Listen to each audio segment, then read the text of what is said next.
ఈరోజు కేసీఆర్ గారి బర్త్డే సందర్భంగా అమాల్ సింగ్ ఆధ్వర్యంలో మల్లపూర్ డివిజన్, శక్తిసాగర్ డివిజన్, 2 డివిజన్ల మధ్యలో కూడా ఈ కార్యక్రమం తీసుకున్నందుకు వారికి మనస్ఫూర్తిగా శుభాకాంక్షలు తెలియజేస్తూ, అదేవిధంగా ఈ కార్యక్రమానికి ముఖ్య అతిథిగా విచ్చేసిన అన్న, నేను పిలిస్తే నేను ఉన్నాను అన్న బండా లక్ష్మీడన్న గారు, అదేవిధంగా రాంబాబు అన్న గారు, మారన్న గారు, అదేవిధంగా చాలా ఎక్స్ కార్పొరేటర్ ప్రదర్శన గారు, సీరన్న గారు, అదేవిధంగా మన బీఆర్ఎస్ పార్టీ నాయకులందరికీ కూడా చాలా పేర్లు ఉన్నాయి కాబట్టి నాయకులందరికీ, అదేవిధంగా ఈరోజు కార్మిక క్యాబ్ డ్రైవర్లందరికీ కూడా పేరు పేరున మనస్ఫూర్తిగా ధన్యవాదాలు తెలియజేసుకుంటూ, నా భూతో నా భవిష్యత్తు అన్న టైప్లో 60 ఏళ్ళ కళను, తెలంగాణ కళను సుసాధ్యం చేసి తీసుకొచ్చిన మన కేసీఆర్ గారి బర్త్డే ఘనంగా 73వ బర్త్డే ఈడ చేసుకున్నందుకు ధన్యవాదాలు తెలియజేసుకుంటూ, అదేవిధంగా మన కేసీఆర్ గారి ప్రభుత్వం ఉన్నప్పుడు అసంఘటిత ఇప్పుడు ఆటో క్యాబ్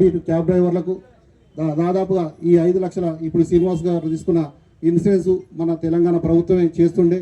అదేవిధంగా కేటీఆర్ గారి పిలుపు మేరకు ఈ రోజున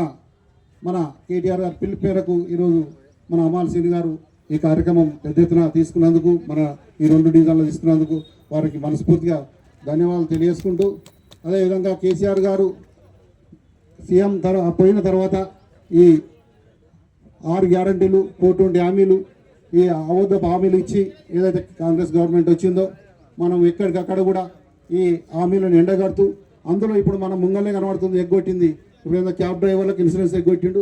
ఇలాంటి చెప్పుకుంటూ పోతే ఎన్నో ఉన్నాయి. ఆల్రెడీ రైతు బంధు కానీ ఇంకా చాలా వరకు కూడా కొత్త ఇప్పుడు 3.5 సంవత్సరాలు అవుతుంది, ఒక్కరికి కూడా పింఛన్ ఇచ్చింది లేదు. కొత్తగా 3.5 సంవత్సరాల నుంచి కూడా ఎవరికి కూడా అంతకుముందు కూడా ఏది ఎన్నికల కోడ్ వచ్చి అదో గ్యాప్ వచ్చింది, ఈయన 2 సంవత్సరాల పైన వచ్చి ఇది కూడా గ్యాప్ అయింది.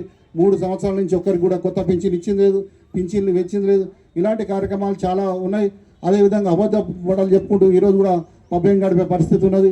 మన కేసీఆర్ గారు జాతిపిత, తెలంగాణ జాతిపిత అయిన కేసీఆర్ గారిని జాతిపిత కాదని ఏదో అవల మాటలు మాట్లాడే మన రేవంత్ రెడ్డి గారికి మనందరం కూడా తెలంగాణ వాదులం అందరూ కూడా బుద్ధి చెప్పాలని ఈ సందర్భంగా తెలియజేసుకుంటూ, ఈ సందర్భంగా మన కల్వకుంట్ల చంద్రశేఖరరావు గారికి మనస్ఫూర్తిగా 2 డివిజన్ల తరఫున జన్మదిన శుభాకాంక్షలు తెలియజేసుకుంటూ, ఆరోగ్యాలతోని నిండు 100 ఏళ్ళు అలాంటి మనిషి ఉన్నప్పుడే మన ఇంకా తెలంగాణ జాతే కాదు దేశం కూడా బాగుపడుతుంది.